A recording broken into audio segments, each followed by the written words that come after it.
how to find PayPal account number. So let's get started.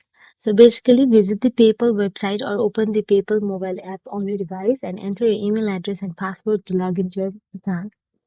So once you are logged in, you can see there is no PayPal account number option available in your PayPal login.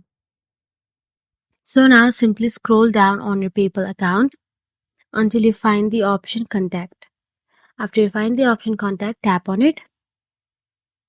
So inside contact option, you will get to see the message icon option available right on the right side.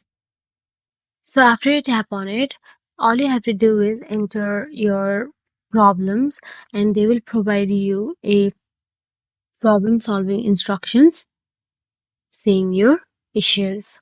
So now here I'm writing down that I can't see my PayPal account number and how do I get it. So after you enter it, you will get to see what is my PayPal account number, question, instructions sent by the PayPal AI customer support. Now tap on it. After you tap on it, it will be navigated to the instruction center.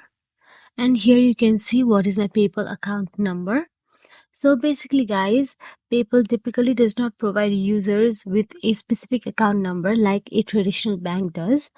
PayPal account number is your email address. Whenever someone wants to send you money or you want to send someone money, then you will have to enter the email address in order to send the money. So that is it guys. If you found this video helpful, please like, share and subscribe our channel, and thank you for watching.